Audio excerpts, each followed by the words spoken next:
Good morning, everybody. It's Randy Ray, the Literate Texan, and I guess it's that time of month when people start putting out their videos about their to-be-read lists for the subsequent month. So August is drawing to a close.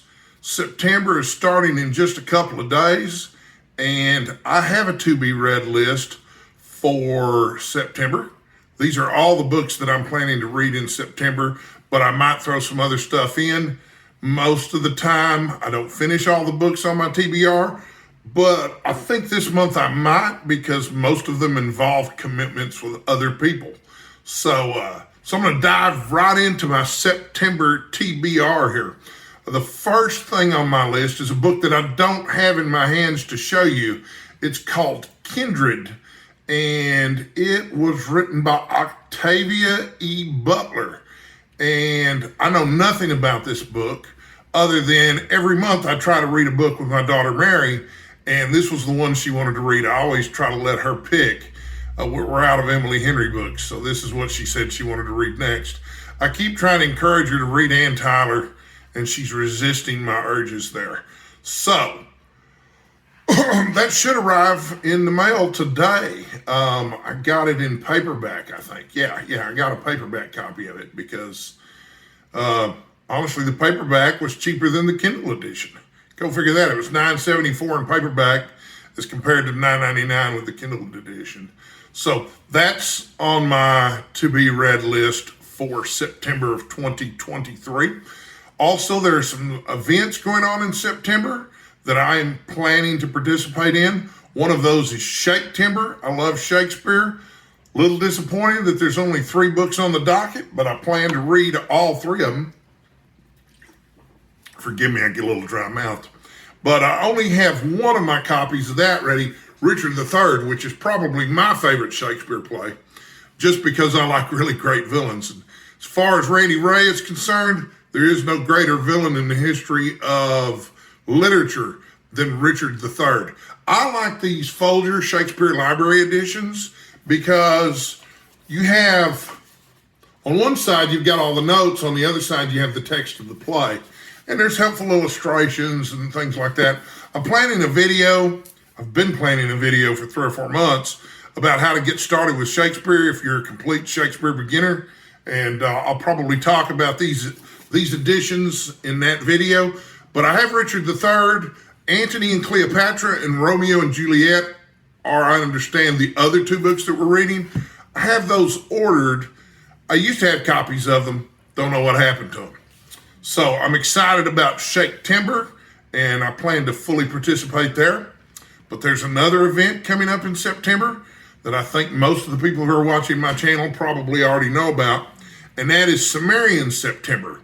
And this is a Michael K. Vaughan event where we're reading all of the original Conan the Barbarian or Conan the Sumerian tales by Robert E. Howard.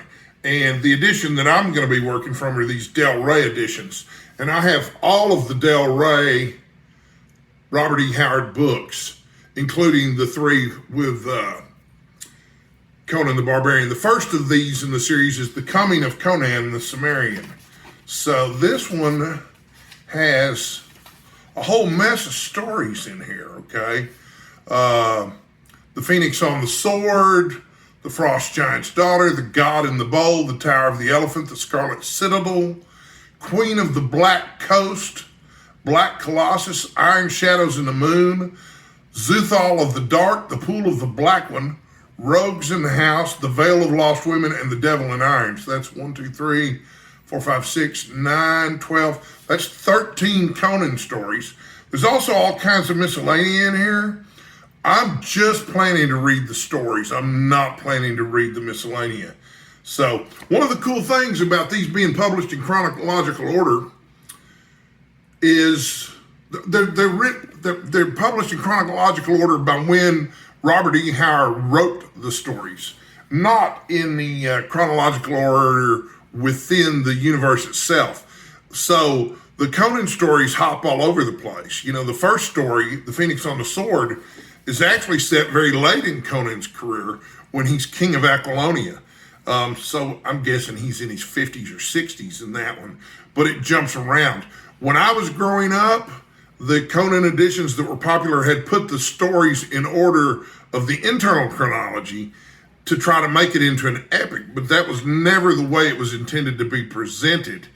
Also, and I'm sure everybody on my channel has watched Michael K. Vaughan's videos about this, and probably Steve Donahue's too, where they talked about there was a 12 or 13 issue series that had a lot of pastiche Conan stories included, or stories that had been heavily edited or finished by Osprague de Camp and Lynn Carter. And they even wrote a whole novel to fill in a gap in the timeline. Again, trying to turn it into that traditional fantasy epic where everything happens in order. So the next book in this edition is The Bloody Crown of Conan. And I believe this one has fewer but longer stories.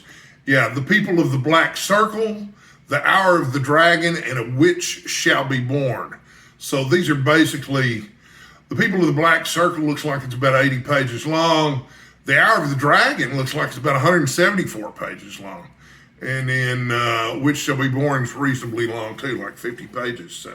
So definitely some meatier stuff in there. And the third and final book in this particular edition is The Conquering Sword of Conan. One of the things that I also like about these editions, I love the cover art on those old Ace or Lancer editions that I'd read in the 80s. But these have art from various artists in each book. And it's nice to see different people with their different renditions of Conan in Sundays. You know, a lot of these are beautiful black and white illustrations here. But in this one, we've got 5 more stories. And these tend to run a little shorter again. The Servants of Bit Yakin, Beyond the Black River, The Black Stranger, The Man-Eaters of Zambula, and Red Nails. Red Nails is a pretty famous story. So that's 3, 8. I guess there were about 21 total stories from Robert E. Howard about Conan the Barbarian, which is pretty impressive considering, he died at the age of 30. He wasn't someone who wrote for a long career. God only knows how many more Conan stories he would have written if he hadn't died at 30. It's really sad. I'm also doing a buddy read of The World According to Garp with another Bibliophile Reads. This is going to be a reread. This was one of the first adult novels that I ever read. I was probably 11 or 12. Some of the sexual stuff in here was a little confusing for me at the time, but it was quite an education, and I've never forgotten the book. This will probably be the 3rd or 4th time I've read this one, but I never get tired of this particular book by John Irving, although I read The Hotel New Hampshire recently, also by John Irving, and man, did I love that. So also, I'm going to participate in Roger's Cheap Old Book Club this month, and I'm going to read The Exploits and Adventures of Brigadier Gerard by Athur Conan Doyle. I've read some of the stories in here, but not all of them. These are very, very funny stories about an officer in Napoleon's army. Recklessly brave, engagingly open-hearted, and unshakable, if not a little absurd, in his devotion to the enigmatic emperor.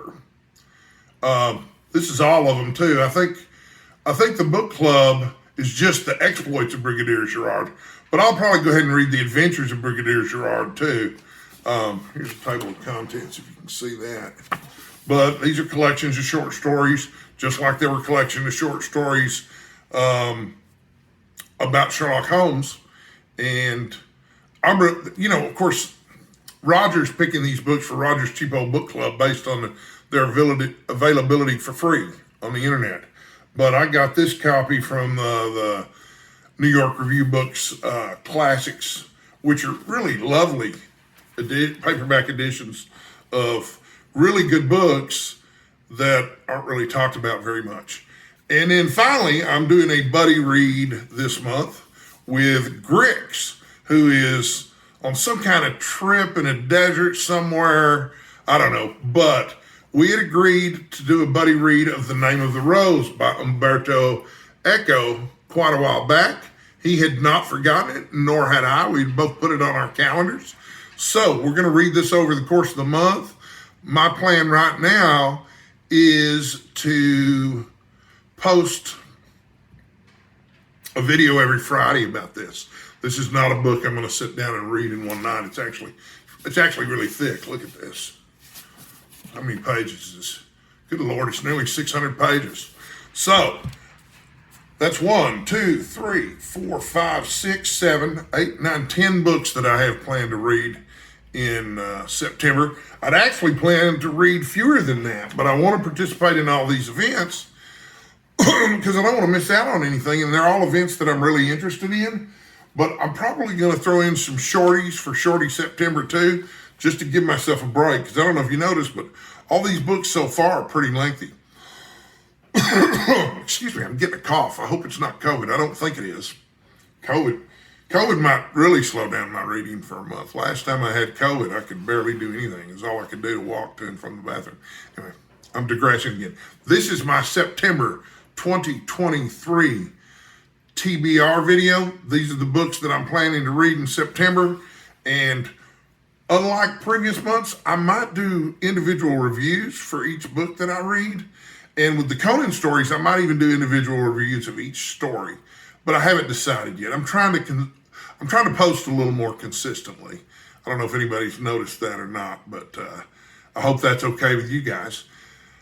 So I'll be back soon with another video. I know I've got to do a monthly wrap up for the month of August. I'm just trying to finish a Star Trek novel to get one last book in. August wasn't a big reading month for me. I only read 5 books, but I really enjoyed all of them. So thanks for watching and stay hydrated. It's still really hot out there. They're calling for a high of 98 degrees here in Texas, which is a lot cooler than it has been. Also, stay sexy, folks.